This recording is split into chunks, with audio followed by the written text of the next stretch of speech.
The branded silence. The branding iron sizzled against Ilara's skin, a searing kiss of betrayal that stole her breath, but not her voice. She made no sound, no gasp, no cry, even as the acrid scent of burning flesh filled the air. The symbol, a jagged, clawed mark of the traitor, was pressed deep into her shoulder, a permanent accusation etched onto her very being.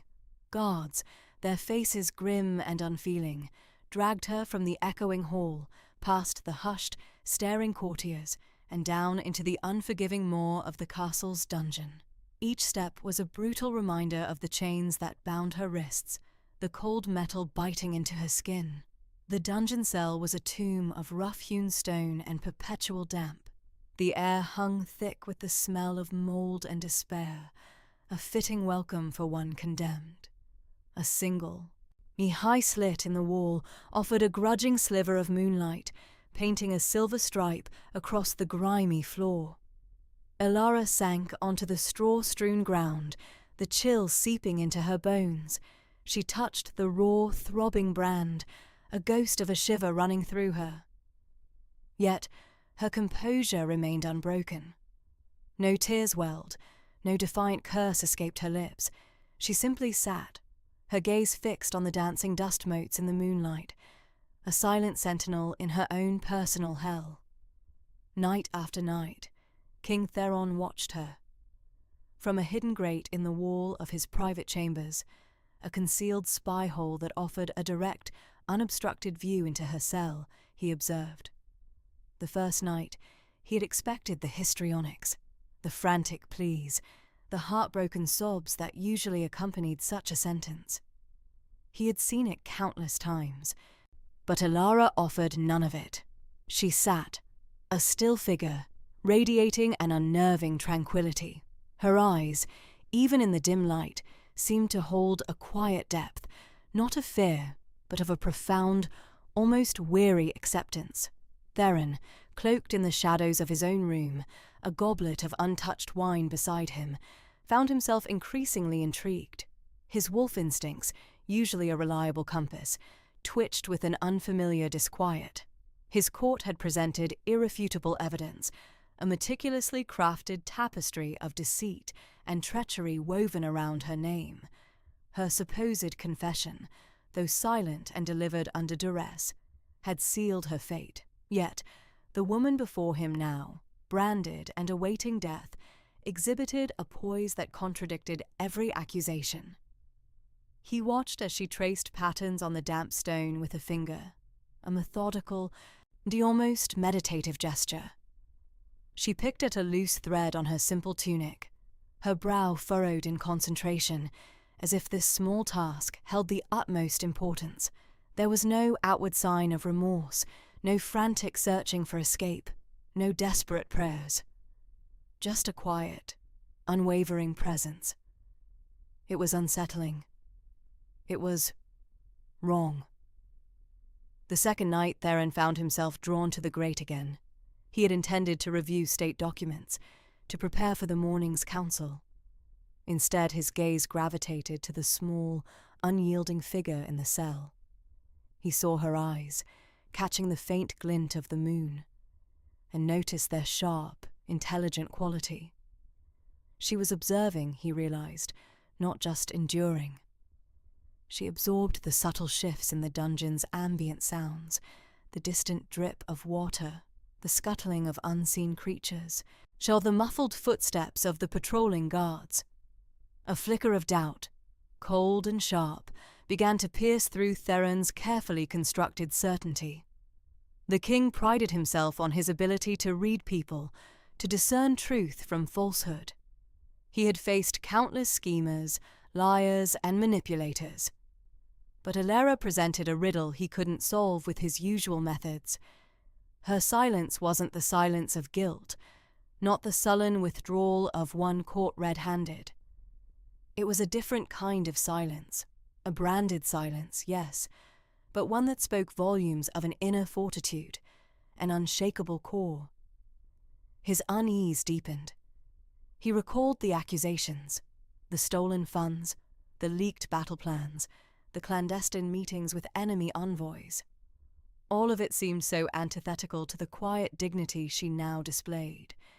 If she were truly a traitor, a cunning spy, surely there would be a hint of something more manipulative, more desperate in her bearing. Instead, there was only a profound stillness, a resilience that bordered on defiance, though it was never outwardly expressed. Theron's jaw tightened. He had trusted his advisors, the court, the evidence. But his gut, the primal instinct of his wolf, whispered a different story, a dangerous, unsettling truth he couldn't yet grasp. He needed to understand this woman, this branded silence, before he allowed her to meet her unjust end. He stood from his chair, the wine still untouched. His gaze lingered on Alara's still form, a shadow of suspicion now turning into a growing conviction that something was profoundly amiss. A king's doubt, the image of Alara, serene amidst the dungeon's squalor, clung to Theron's mind like a persistent burr. Her quiet strength was a stark contrast to the agitated fear or defiant rage he expected from a condemned woman. Each night, the spy hole had offered a glimpse not of a guilt-ridden conspirator, but of an unblemished spirit. The court had declared her a viper, but his gut, a more seasoned judge than any royal decree, whispered of a lamb led to slaughter. The irrefutable evidence, once so weighty, now felt like a hastily constructed facade, a stage prop designed to conceal a deeper, more unsettling truth. He paced his chambers, the rich tapestries and polished stone, failing to soothe the gnawing disquiet within him. To release her, to openly question the council's unanimous verdict, would be to unravel the very fabric of his authority. It would be an admission of his own fallibility, be a challenge to the power brokers who had so eagerly condemned her.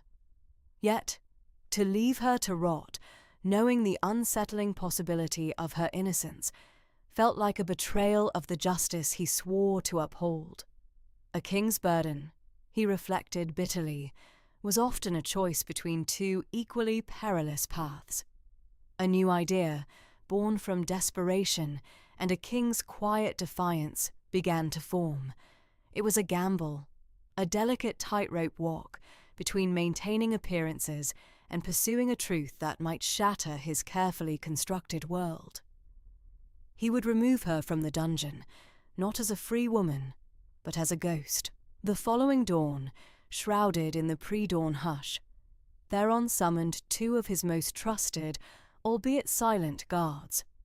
His instructions were curt, delivered with a veiled intensity that brooked no argument.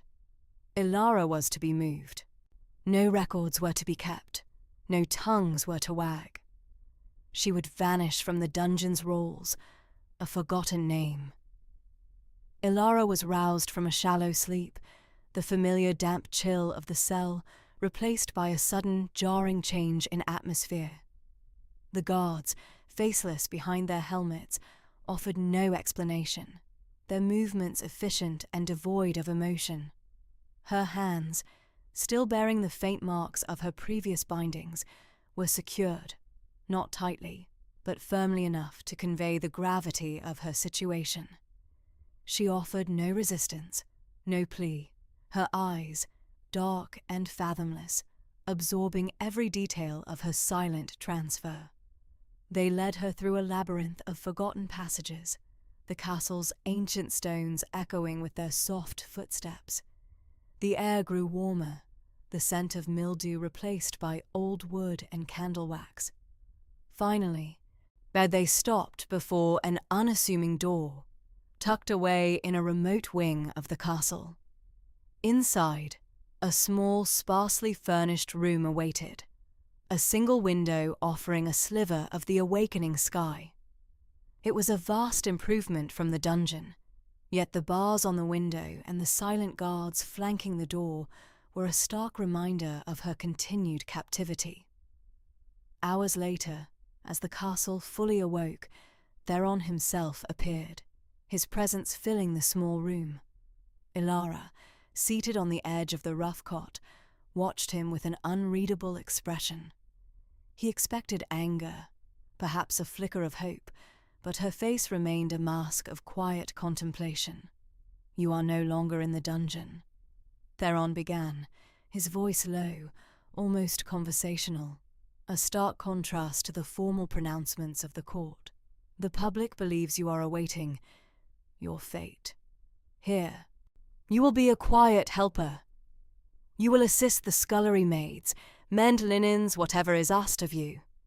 You will be seen as an anonymous presence, a shadow in the castle's periphery." He paused, searching her eyes for a reaction, any sign that his words had pierced her tranquil facade. Still nothing. "Understand this, Ilara," he continued, his gaze unwavering. "This is not a reprieve. This is an opportunity. For me to observe, for me to understand. Your silence, your composure, it has raised questions that the court's judgment cannot answer. Do not mistake my actions for kindness, but for a king's need for clarity." He studied her, the quiet girl in the plain tunic, trying to reconcile her with the image of a cunning conspirator. He saw only a fragile strength, a dignity that refused to be broken. His doubt, once a faint whisper, and now thrummed with a low, insistent hum. He left her then, the guards remaining, silent sentinels to his growing uncertainty.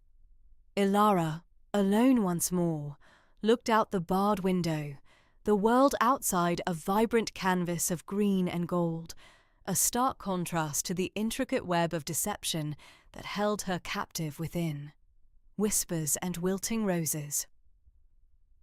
The whispers began as a trickle, a hushed exchange between scullery maids over steaming pots, then swelled into a murmur among the lesser lords in the dining hall. The king, they said, had become odd. The official line held that Ilara, the accused, remained in the dungeons, awaiting a fate most deserved. Yet the scent of fresh roses, alien to the castle's lower levels, had been noted by a visiting merchant. A stable hand swore he'd seen a woman with hair the colour of midnight, not a maid, slip into the king's private study at dawn. Doubts, like tendrils of smoke, began to coil around the court. Lady Isolde, her eyes sharp as glass shards, cornered Lord Valerius in the antechamber. "Have you noticed the king's distraction?" she hissed, adjusting the lace at her wrist. "He paces. He stares into space.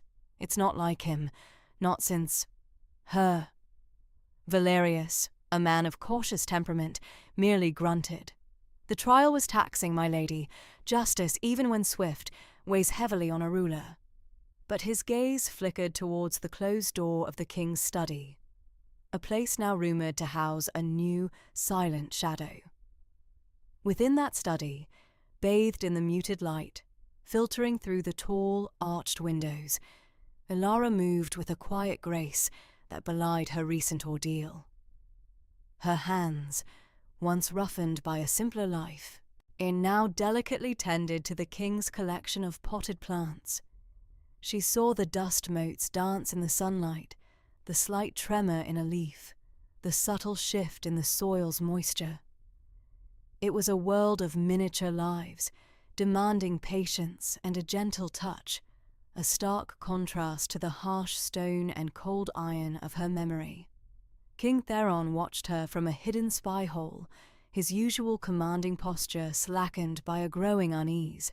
He'd expected defiance, perhaps tears, or even the vacant stare of a soul broken by captivity. Instead, Ilara simply was. She hummed a tune so soft it was barely a breath, a melody he'd never heard, yet it resonated with an ancient, forgotten peace. She straightened a crooked pot, her movements fluid and unhurried. The stillness she exuded was unsettling. It hinted at a depth he hadn't anticipated, a resilience that defied his understanding. Today she focused on a wilting rose, its petals drooping, a faint crimson sigh against the verdant green. Theron leaned closer, his breath hitched in his throat. He expected her to discard it, perhaps. Instead, Elara dipped a finger into a small pitcher of water, then gently, almost reverently, began to mist the ailing bloom. Her touch was feather-light, a caress of hope.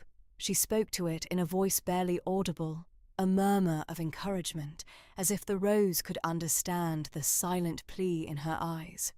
A strange sensation bloomed in Theron's chest, a mix of fascination and burgeoning guilt. He had seen countless prisoners, heard their pleas, witnessed their despair. But this woman, accused of betrayal, of a heinous crime, treated a dying flower with more tenderness than many showed their kin. No, it was an act so profoundly out of sync with the court's verdict, with the very idea of her supposed malice, that it gnawed at the foundations of his certainty. He watched her for a long time, the play of light on her dark hair, the subtle curve of her neck as she bent over the plant. Her movements were not those of a servant, but of someone invested, someone caring deeply for the small lives entrusted to her.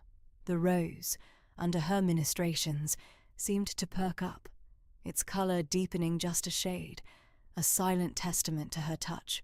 The image of her, so calm, so centred amidst the castle's hushed anxieties, became a persistent echo in Theron's mind. The rumours outside the study walls continued to swirl, painting him as a capricious monarch, perhaps even a fool. But inside, a different narrative was unfolding, one not of guilt and punishment, but of quiet strength and an unyielding, almost ethereal innocence that began to erode the carefully constructed walls of his conviction.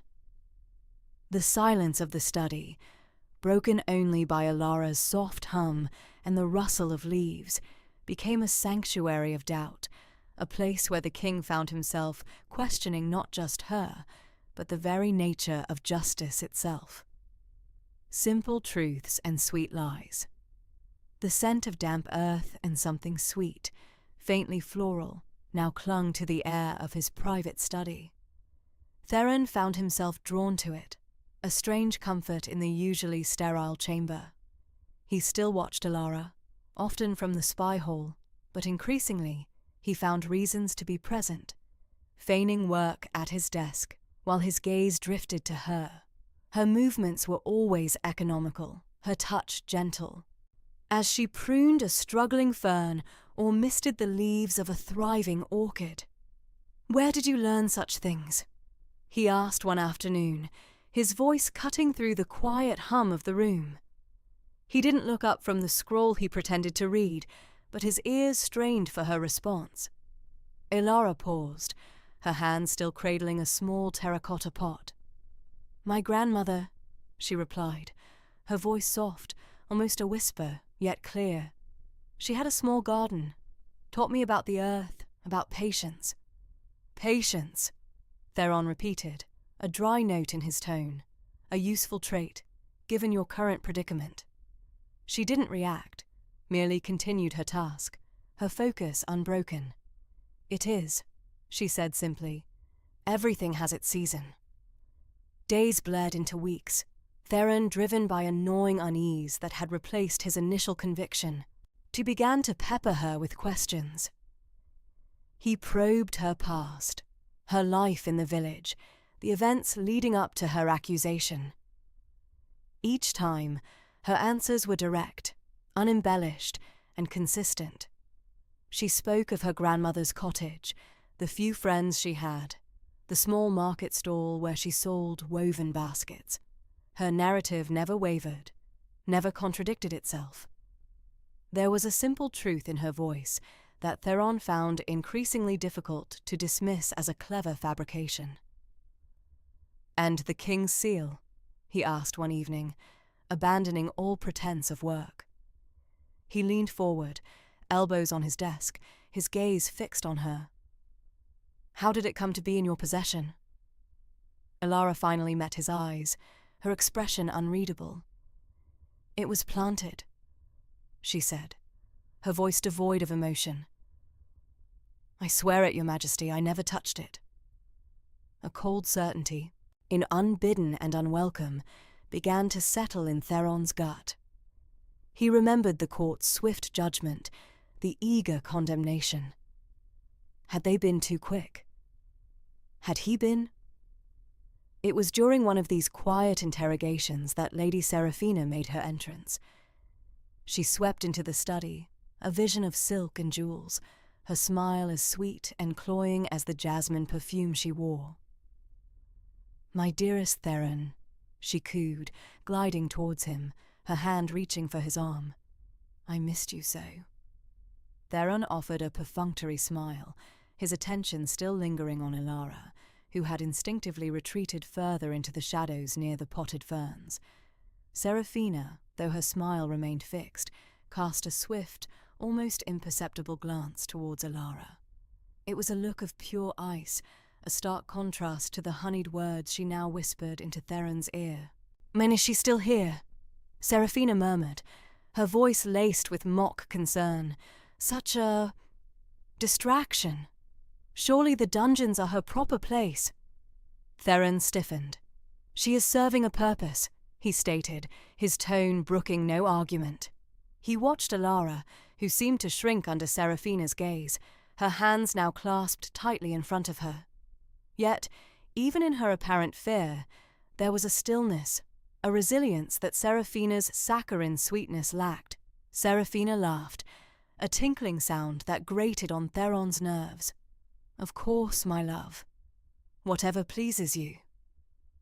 She turned back to him, her smile wide and seemingly genuine, yet Theron could feel the chill radiating from her. Her fingers, delicate and cold, traced patterns on his sleeve.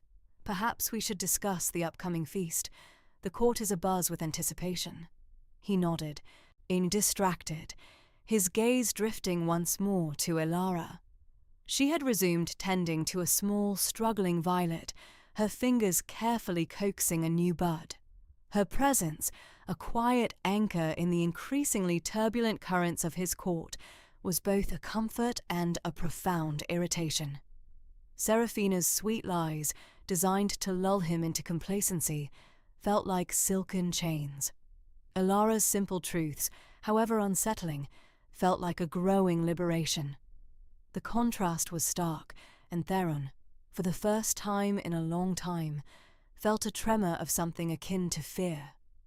Not for himself, but for the fragile truth he was beginning to uncover. A glimpse of innocence. The scent of damp earth and blooming jasmine clung to Theron's study, a fragrant testament to Elara's quiet industry. He watched her from the shadowed alcove, a hidden spy hole offering an unobstructed view. She moved with an almost ethereal grace, her slender fingers coaxing new life from a potted fern, her gaze tender as she examined a budding orchid. The image was a stark counterpoint to the harsh accusations leveled against her, a dissonance that grated on Theron's increasingly troubled conscience. He'd dismissed his guards for the night, a silent rebellion against the court's pervasive scrutiny. The air felt lighter, untainted by the metallic tang of polished armor or the hushed whispers of watchful eyes. Elara, unaware of his presence, hummed a tuneless melody, a sound so delicate it barely stirred the air. Then she reached into the deep pocket of her rough-spun apron and retrieved a small, leather-bound book. Her fingers traced the worn cover before she opened it, her brow furrowed in concentration. She wrote for a long moment, her quill scratching softly, then tucked the book back into her apron. When she finally departed, leaving behind a study vibrant with her touch, Theron emerged from his hiding place. A potent curiosity, unlike anything he had felt in years, drew him to the workbench where she had been tending to the plants. His gaze fell upon a small, loose stone in the wall behind it, one he had never noticed before. With a slow, deliberate movement, he pried it open. Inside, Nestled amongst dried lavender lay Alara's diary, his heart hammered in unfamiliar rhythm against his ribs. Reading it felt like an invasion, yet an irresistible urge propelled him forward. The parchment was filled with delicate script, each word a window into a soul he was beginning to believe was truly innocent. Her entries spoke not of ambition or greed, but of the simple joys of sunlight on her face, the quiet satisfaction of a plant thriving under her care, the solace found in the rustle of leaves. She described the palace gardens with an artist's eye, noting the subtle shift in petal hues, the intricate patterns of dew on spiderwebs. There were no grand pronouncements, no hidden schemes, only a profound connection to the natural world. One entry, however, snagged his attention, drawing a sharp intake of breath. "He left a wildflower on my windowsill again today," she had written, her hand seeming to tremble on the page. "I don't know who he is, but his quiet kindness brightens my darkest days. A secret admirer, perhaps. I wish I knew who held such a gentle heart." A secret admirer. The words echoed in Theron's mind, introducing a new, an unsettling variable to the equation. Who would dare to court the attention of a branded commoner, especially one accused of treason? And why the secrecy? This was not the act of a casual suitor, but one steeped in caution, perhaps even fear. Closing the diary, Theron felt a profound shift within him. The carefully constructed edifice of court judgment, of Alara's presumed guilt, crumbled. He saw not a criminal, but a tender soul, a quiet resilience that had somehow endured the unforgiving reality of the dungeon. Guilt, a bitter, unfamiliar taste, coated his tongue. He had allowed her to be branded, to be condemned, based on flimsy evidence and the machinations of others. The next morning, Theron summoned Gareth, his most trusted guard. Gareth, a man of few words and unwavering loyalty, entered the study with his usual silent efficiency. The air was thick with unspoken tension. "Gareth," Theron began, his voice low, "I have a task for you, one of utmost discretion. It is to be kept from all, especially Lady Seraphina. Understood?" Gareth's eyes, usually impassive, held a flicker of curiosity. "Understood, Your Majesty." Theron leaned forward, lowering his voice further. "I want you to investigate Alara's branding, every detail. Who authorized it? Who carried it out? Are there any discrepancies in the official records? I want to know everything about her life before she came to court. Any enemies, any allies, any unusual connections." He paused, weighing his next words carefully. "And I want you to discreetly look into any whispers of a secret admirer in the servants' quarters, or anyone who might have shown Alara unusual attention." Gareth's brow furrowed slightly. But he simply nodded. "It will be done, Your Majesty." As Gareth departed, Theron stood amidst the vibrant foliage Alara had cultivated. The study, once merely a room of state, now felt like a repository of hidden truths, each leaf and flower a silent witness. He had judged her, condemned her, without truly seeing. But now, a different kind of justice was stirring, a quiet storm brewing beneath the placid surface of courtly life, and he, the king, would be its reluctant, yet unwavering, conductor. Vanishing witnesses, the faint scent, overheard secrets. The clatter of a dropped plate echoed down the stone corridor, a sharp counterpoint to the usual muffled sounds of the castle. Alara, stirring from a fitful doze on her straw mattress, stretched a cramped limb, the rough fabric of her prison tunic scratching her skin. The chill of the dungeon was a constant companion, seeping into her bones.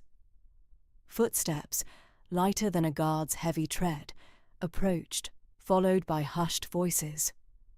Curiosity, a dangerous luxury in her predicament, nudged her closer to the cell door, straining to catch the words. Silence him, permanently. The voice was smooth, cultured, yet laced with an icy edge that sent a shiver down Alara's spine. It was Lady Seraphina. "Are you certain, my lady? He's a well-known figure. The king might notice his absence." A gruffer voice, unmistakably that of Guard Captain Thorne, replied. Seraphina's laugh was a soft, chilling sound. "The king is preoccupied, and a sudden illness, a tragic hunting accident, these things happen. Besides, who would question it? His testimony would only complicate matters. Our carefully constructed narrative, but Captain, must remain unblemished." Alara's breath caught in her throat. Silencing someone. A narrative. The words twisted in her mind, forming a mosaic of dread. Was this about her? Were they eliminating anyone who might speak in her defense? The cold reality of the dungeon seemed to deepen, pressing in on her, miles above. In his hidden observation chamber, King Theron's jaw tightened. He'd been watching Alara, her quiet resilience a stark contrast to the venomous whispers that had condemned her. But the conversation he'd just overheard, piped directly to his private quarters, shifted his focus from the accused to the accuser. Seraphina. He'd always found her ambitious. But this was a new level of ruthlessness. The mention of our carefully constructed narrative resonated with a disturbing clarity. Later that evening, the castle's grand dining hall buzzed with the usual courtly chatter. Theron sat at the head of the immense table, his gaze sweeping over the assembled nobles. His eyes landed on Seraphina, resplendent in emerald silk, her smile radiating an outward charm that now seemed a grotesque mask. "Lady Seraphina," Theron began, his voice calm, yet carrying a subtle weight that quieted the surrounding conversations. "I've been reviewing the transcripts from Alara's trial." A curious detail emerged. Seraphina turned, her expression one of polite inquiry. "Oh? And what might that be, Your Majesty?" Several witnesses, whose testimonies were crucial in establishing Alara's presence at the scene, have since vanished, Theron continued, his gaze unwavering. Old man Hemlock, the tavern keeper, and young Lysander, the stable boy. Both were quite vocal in their initial statements, yet they were not called to testify in court. And now, they cannot be located. A flicker of something, a shadow of unease, crossed Seraphina's features, quickly masked by a practiced smile. "Indeed, Your Majesty? How most peculiar. Perhaps they simply moved on. The common folk are often transient, as you know." Her voice was steady, but Theron noticed the almost imperceptible tensing of her shoulders. "Perhaps," Theron conceded, his tone deceptively casual. But two individuals, both with direct ties to the prosecution's case, disappearing simultaneously?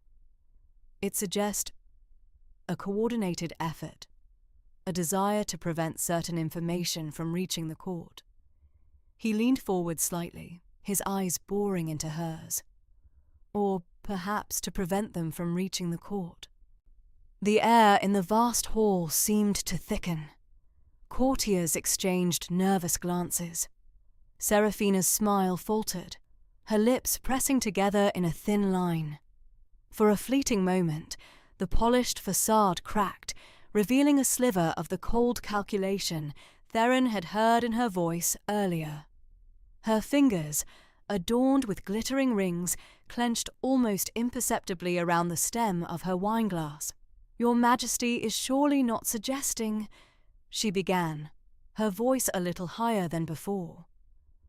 "I am merely observing a pattern, Lady Seraphina," Theron interrupted smoothly, though an iron will underpinned his words. "A pattern that suggests a deeper hand at play than a simple misunderstanding. Hemlock and Lysander were key. Their absence creates a void. A silence, if you will, where there should have been voices." He held her gaze, just a silent challenge in his eyes. Seraphina's composure, usually unshakable, wavered. The tremor in her hand was almost imperceptible, but Theron saw it. The elegant mask of indifference slipped, revealing a brief, raw flash of something akin to fear, swiftly followed by a resurgence of controlled anger. She managed a weak smile. "I assure you, Your Majesty, I have no knowledge of their whereabouts. My concern, as always, is for the stability of your reign and the swift administration of justice." "As is mine, Lady Seraphina," Theron replied, his voice softer now, yet infinitely more dangerous. He raised his own goblet, meeting her eyes over the rim. "As is mine." The message was clear. Her carefully constructed narrative was crumbling, and Theron was very much aware of the hands that had built it. The hunt for truth had just begun. So when the king was no longer content to accept surface appearances, the altered mark. The flickering torchlight in Alara's cell cast long dancing shadows across the rough stone walls, illuminating a single stark detail that snagged Theron's gaze through the spy hole. He had observed the brand before, a jagged scar marring the delicate skin of her inner forearm, a symbol of her supposed treachery. Tonight, however, something about its appearance felt off. He leaned closer, his eye pressed against the cold stone, straining to discern the subtle discrepancy. The mark, typically a stark, unyielding black, seemed to possess a faint, almost iridescent sheen under the changing light. It wasn't the natural glow of healthy skin, nor the dullness of a healing wound. It was a quality he couldn't quite place, a whisper of something artificial. He narrowed his eyes, a ripple of unease tightening his jaw. For weeks, he had accepted the brand as definitive proof, a public declaration of guilt. Now, a seed of doubt, planted by Seraphina's chilling ruthlessness and Alara's unwavering composure, began to sprout with alarming speed. He withdrew from the spy hole, the unforgiving reality of the dungeon pressing in on him. Alara, despite her predicament, had a peculiar grace, an almost ethereal calm that defied the squalor surrounding her.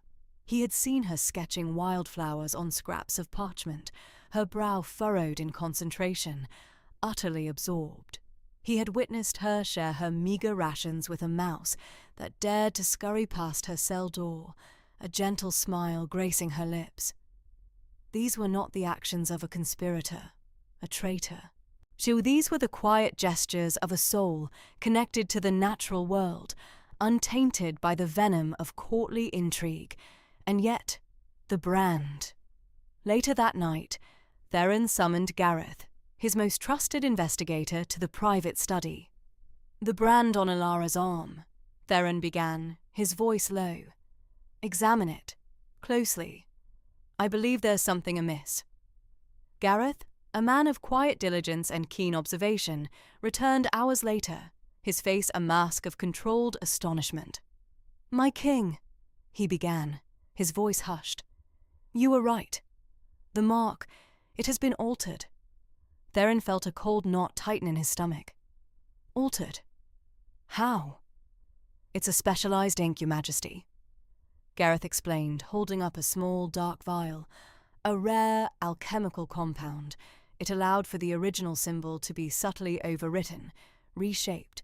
The true mark, the one beneath, is still faintly visible if one knows how to look for it.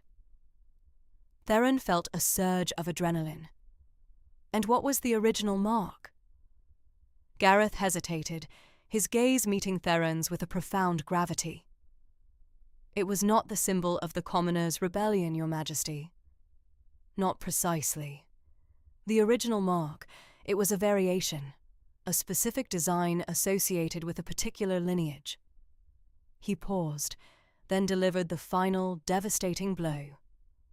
It was the crest of the House of Valerius. The air in the study grew heavy. thick with the weight of Gareth's words. The House of Valerius. Theron's mind reeled. Lord Valerius, a respected and powerful member of his own High Council, a man whose loyalty had never been questioned, whose influence permeated every facet of the kingdom. The implications were staggering. A venomous snake coiling within the very heart of his court. So, Ilara was not the intended target. Theron murmured, the realization a bitter taste on his tongue. She was merely a convenient vessel, a means to an end. Gareth nodded slowly. It appears so, Your Majesty. The commoner's rebellion symbol was grafted onto the true mark, obscuring it. The intent was to frame Ilara, link her to a known uprising, and, in doing so, conceal the true objective, to implicate or discredit Lord Valerius without directly naming him. To sow suspicion, perhaps, or to provide a pretext for his eventual downfall. Theron clenched his fists, the truth a burning coal in his chest. Seraphina's calculated ruthlessness, her desire to silence witnesses, her carefully constructed narrative, it all clicked into place with horrifying clarity. Ilara was a pawn, and an innocent scapegoat, caught in a web of deceit far grander and more perilous than he had ever imagined. The thought of her gentle sketches, her quiet kindness, branded with a lie, sent a wave of icy fury through him. He had misjudged her, condemning her based on a cleverly crafted illusion. He had been blind, swayed by the machinations of those he had sworn to trust. The weight of his guilt pressed down on him, a heavy shroud. But beneath the guilt, a new resolve hardened. This was no longer just about Ilara's innocence. It was about the integrity of his kingdom, the sanctity of justice, and the treachery festering within his own council. Lord Valerius, Seraphina, the pieces were beginning to align, painting a picture of a conspiracy so intricate, so audacious, it threatened to unravel the very fabric of his reign. The game had changed. And Theron knew, with a chilling certainty, that he had to play it to its bitter end. Truth's unveiling. The throne room buzzed with an anxious murmur, a low hum beneath the tapestries depicting ancient victories. Theron, seated upon the obsidian throne, felt the weight of his crown, heavier now with the truth he carried. His gaze swept over the assembled court, lingering on Lady Seraphina, whose elegant smile seemed brittle, and then to Lord Valerius, whose usual swagger was subtly diminished, a faint sheen of sweat on his brow. The air was thick with expectation, a tension he had orchestrated. "My lords, my ladies," Theron's voice resonated, cutting through the whispers. "We are gathered today not for judgment, but for revelation." He paused, allowing his words to sink in. Ilara, accused of treason, stands innocent. The evidence against her was a fabrication, a cruel deceit designed to mask a far greater betrayal. A ripple of shock went through the court. Seraphina's hand flew to her mouth, her eyes wide with feigned surprise. Valerius merely tightened his grip on the hilt of his ceremonial dagger. Theron gestured to Gareth, who stepped forward, holding aloft a small, dark vial. "This, my lords, is alchemical ink, used to alter the mark on Ilara's arm, to replace the crest of House Valerius with a symbol of treachery." As Gareth presented a detailed rendering of the original brand, the rampant lion of Valerius, a gasp swept through the chamber. Valerius's face paled, his eyes darting frantically. "This is madness!" he bellowed, his voice cracking, a desperate attempt to shift blame. Theron's gaze was glacial. "Indeed, Lord Valerius, a desperate attempt. But not mine. My investigators have also sought the witnesses, those who supposedly saw Ilara in league with our enemies.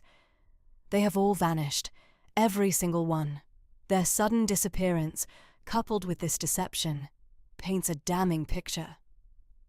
The court erupted in a clamour of accusations and stunned exclamations. Seraphina, her mask finally cracking, looked between Theron and Valerius with dawning horror. "I accuse Lord Valerius," Theron declared, his voice cutting through the din like a honed blade, "of high treason, of conspiring against the crown, of framing an innocent woman, and of attempting to destabilize this kingdom for his own selfish gain." Valerius, cornered, his face contorted in a mask of desperation, lunged, not at Theron, but towards a concealed side door, a desperate dash for freedom. Royal guards, anticipating such a move, were upon him in an instant, their steel gauntlets glinting. He struggled, a wild beast caught in a trap, shouting incoherent curses. "It's a lie! A trick! The king plots against me. He covets my lands, my power." Theron allowed the outburst, letting the court witness the man's unravelling. When Valerius was subdued, bound and dragged to the centre of the room, Theron looked towards the antechamber. "Bring Alara," he commanded. A hush fell. The heavy oak doors opened, and Alara stepped into the opulent hall. She wore the same simple, undyed gown she had in the dungeon, yet she carried herself with an ethereal grace. Her eyes, the colour of moss after a spring rain, met Theron's across the distance. There was no fear, no triumph, only a quiet understanding. "Alara," Theron said, his voice softer now. "Tell the court what transpired. Tell them the truth, unvarnished." Alara's voice, though quiet, resonated with an unexpected power, filling the vast space. "I was approached by Lord Valerius's steward, a man named Cale. He spoke of a secret assignment, a temporal mapping task for a private collection, far from the prying eyes of the royal cartographers. He offered a significant sum, enough to support my ailing mother." Her gaze drifted to Valerius, now slumped and defeated. "He led me to a secluded manor, not knowing it was Valerius's hidden estate. There I was drugged. When I awoke, the brand was on my arm, and I was given a false letter of instructions, then abandoned." Her words, delivered with unwavering composure, stripped away Valerity's last vestiges of credibility. There was no hysteria, no accusation in her tone, merely a recounting of facts. It was this quiet strength, this dignified honesty that held the court spellbound. They saw not a traitor, but a victim, wronged and resilient. Theron, watching her, felt a profound shift within him. Guilt, sharper than any blade, pierced through his carefully constructed certainty. The woman he had condemned, the woman he had watched from the shadows, was not merely innocent. She was formidable. A new dawn. A hush, thick and suffocating, descended upon the courtroom. The clanging of the chains that secured Lord Valerius, now a pale shadow of his former self, echoed ominously as he was dragged from the hall. His frantic denials and pleas had been silenced, replaced by the grim determination of the royal guards.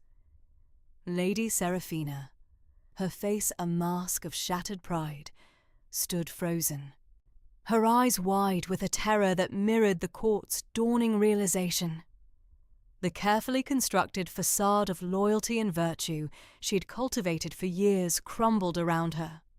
Her whispers of protest were lost in the stunned silence as the truth, stark and undeniable, settled upon the assembly. The court, initially a hive of whispers and veiled accusations against Alara, now shifted its collective gaze. Faces that had been etched with condemnation contorted with a mixture of shock, shame, and a nascent understanding. They had been unwitting participants in a malicious charade, their judgment swayed by deceit and cunning. The quiet dignity with which Alara had faced her accusers, her voice calm and steady, even as she recounted the horror of her abduction and drugging, now resonated with undeniable truth. Theron, observing from his hidden spy hole, felt the weight of their collective realization, a heavy stone in his own gut. Seraphina, stripped of her influence and her carefully crafted image, was escorted from the hall, not by guards, but by her own family, their heads bowed in profound disgrace.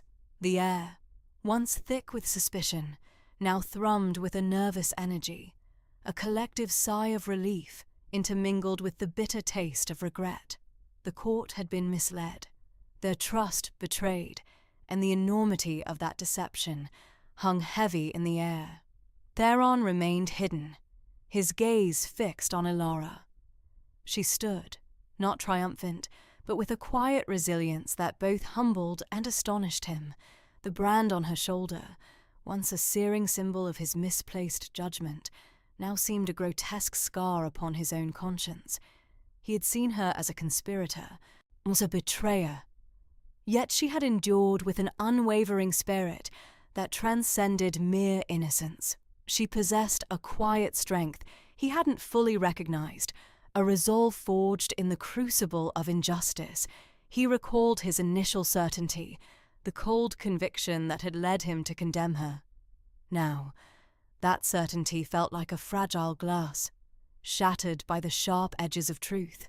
He had been so sure, so absolute in his judgment, and yet he had been profoundly wrong. The shame was a bitter draught, burning in his throat. Elara's eyes, though still bearing the faint shadows of her ordeal, held a clear, unyielding light. There was no anger, no self-pity, only a quiet fortitude that spoke volumes. She was not a cowering victim, but a survivor, her spirit unbroken. Theron felt a burgeoning guilt, a deep unease that settled in the pit of his stomach. He had allowed himself to be swayed by appearances, by the machinations of others, and in doing so, had nearly destroyed an innocent life. A new era was dawning, he realized, not just for Elara, but for his kingdom. The court, purified by the brutal exposure of its rot, would never again look at accusations with such blind acceptance. Justice, raw and unadorned, had prevailed, but at a terrible cost. The king, too, had been reshaped by this ordeal. The absolute ruler, once confident in his judgment, now recognized the insidious nature of deceit and the profound responsibility of his crown. He watched as Elara, without a word, turned and walked slowly from the hall. The whispers of the court followed her.